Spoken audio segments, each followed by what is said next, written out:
మన ప్రభువును రక్షకుడైన యేసుక్రీస్తు నామంలో ఈ వీడియోను వీక్షిస్తున్న మీ అందరికీ ప్రైజ్ ద లార్డ్. ఈరోజు మనము లెంట్లో 3వ రోజుకి వచ్చాం. ఈరోజు సిద్ధపరచబడిన వాక్య భాగము బైబిల్ గ్రంథంలో నుంచి యోహాను రాసిన మొదటి పత్రిక 1వ అధ్యాయము 7వ వచనంలో ఈ విధంగా ఉంటుంది. యేసు రక్తము అంటే యేసు యొక్క రక్తము ప్రతి పాపము నుండి మనల్ని పవిత్రపరచును. ఏంటి ప్రతి పాపం నుంచి పవిత్రపరుస్తుందని చెప్తున్నారు?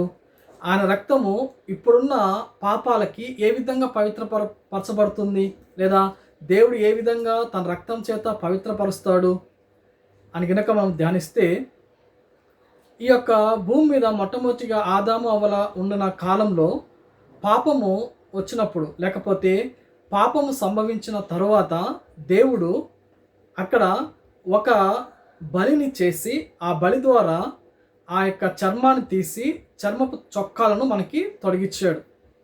అదేవిధంగా ఆయన రక్తము ఆ రోజే ఒక ఏమని చెప్పవచ్చు అంటే ఒక సూచికంగా, లేకపోతే ఒక ముంగుర్తుగా దేవుడు ఒక బలిని సిద్ధపరిచాడు. పాపము సంభవించిన వెంటనే అక్కడ ఒక బలి అనేది అర్పించబడి ఉంది. ఆ బలి ద్వారా చర్మపు చొక్కాలు ఆదాము అవ్వలకు వేసి ఆ యొక్క ఏదెన్ తోటలో నుంచి బయటికి పంపించారు. తర్వాత నుంచి ఇక ఆ సంతానం అభివృద్ధి చెందుతూ ఈ విధంగా ప్రపంచవ్యాప్తంగా జనాలు, లేకపోతే ప్రజలందరూ వచ్చారు. అయితే ఇప్పుడున్న పాపాలకి మళ్ళీ ఏం అవసరము అంటే అలాంటి బలే అవసరము. అయితే ఎవరు అర్పించారు అంటే, అందుకే యేసయ్య 2026 సంవత్సరాల క్రితము ఈ లోకానికి వచ్చి మనందరి కోసము తన రక్తాన్ని కార్చాడు. ఆ రక్తం ద్వారా మనందరికీ పాప విమోచన జరిగింది. ఏంటి అప్పుడు ఒక పాపము ఇప్పుడు ఒక పాపము అని గమనిస్తే, మొట్టమొదటిగా అంటే మొదటి ఆదాములో పాపం ద్వారా మరణము సంభవించింది.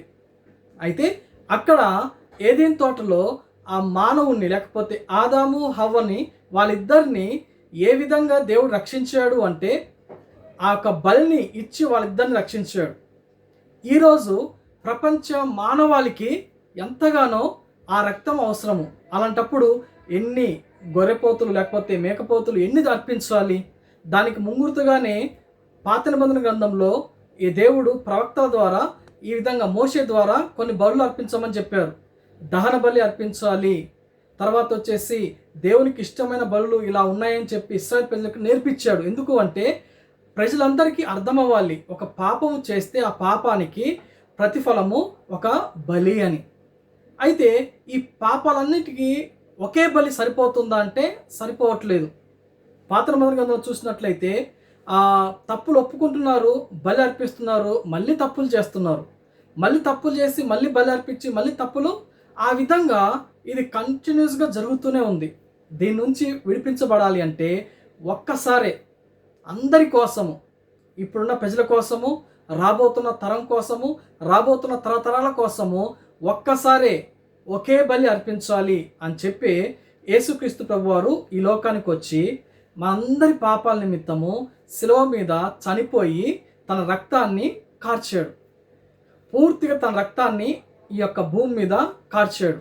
దీని ద్వారా ఈ భూమి మీద పుట్టే ప్రతి మానవానికి, ఈరోజు కావచ్చు, రేపు కావచ్చు, లేక వచ్చే సంవత్సరం కావచ్చు, లేక నెక్స్ట్ జనరేషన్ కావచ్చు, ఎంతమంది వచ్చినా సరే అందరికీ సరిపడినంతగా రక్తాన్ని ఆయన ఎప్పుడో ధారపోసాడు.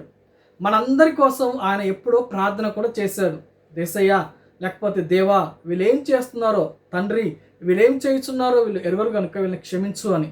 ఈ విధంగా ఎప్పుడో మానవాళి అందరి కోసము రక్తము చిందించడం జరిగింది, అదేవిధంగా ప్రార్థన చేయడం జరిగింది. అయితే ఈరోజు మనము ఆ రక్షణను, లేకపోతే ఆ పాపం నుంచి మనము విడుదల పొందాలి అంటే, మనలో ఉన్న పాపాల నుంచి విడుదల పొందాలి అంటే ఒకటి విశ్వసించడమే. విశ్వసించినప్పుడు ఏమవుతుందంటే ఆ రక్తము ద్వారా వచ్చే పాప క్షమాపణ మనకు పొందుకుంటాము. అది ఎలాగండి అని గమనించినట్లయితే, యేసయ్య మనందరి కోసం రక్తం చిందించాడు. మనం ఒకవేళ పాపం చేసినప్పుడు వెంటనే తండ్రి దగ్గర నుంచి, లేకపోతే బైబిల్ ప్రకారము పాపం చేసినప్పుడు తప్పకుండా శిక్ష విధించబడుతుంది.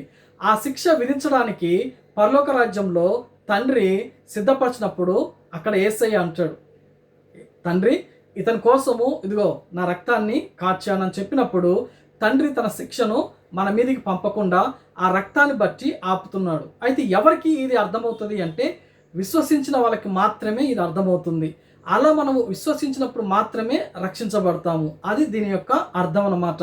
అందుకే యేసు ప్రభుని అంగీకరించండి, విశ్వసించండి అంటే అర్థం ఏంటంటే మన పాపముల కోసము మనకు ఒక శిక్ష ఉంది. ఆ శిక్షను మనము అనుభవించకుండా ఉండాలి అంటే యేసు రక్తాన్ని ఆశ్రయించాలి. ఏ విధంగా అంటే యేసయ్య నామము ఏర్పరచబడి ఉంది. ఒక దుర్గాన్ని దేవుడు మన కోసం స్థాపించాడు. ఆ దుర్గాన్ని అంటే యేసయ్య యొక్క రక్తాన్ని లేకపోతే యేసయ్య నామాన్ని మనం ఎప్పుడైతే ఒప్పుకుంటామో, నేను ఒప్పుకుంటున్నాను నా పాపమును క్షమించేసయ్యా, నీ రక్తంలో కడుగు, నేను నమ్ముతున్నాను నా కోసం ఈ లోకానికి వచ్చి రక్తం కార్చావు అని చెప్పినప్పుడు యేసయ్య చేసిన ప్రార్థన, యేసయ్య కార్చిన రక్తము, ఈ రెండిటి వల్ల మనం రక్షించబడుతూ ఉన్నాం. నేటికి మనందరం రక్షింపబడుతూ ఉంటున్నామంటే అదేదో మన సొంత శక్తి కాదు, మన సొంత పరిశుద్ధత కాదు, కానీ యేసయ్య ద్వారా మాత్రమే. కాబట్టి ఈ యొక్క రక్తం యొక్క విలువను మనం తెలుసుకొని ఈ యొక్క లెంట్ డేస్లో ఆయన్ని మహింపరుద్దాం, ఆయన యొక్క రక్తాన్ని మనం ఆశ్రయిద్దాం, మన పాపమును విడిచిపెడదాం. ఇటువంటి కృప దేవుడు మనందరికీ దయచేయునుగాక. ఆమేన్.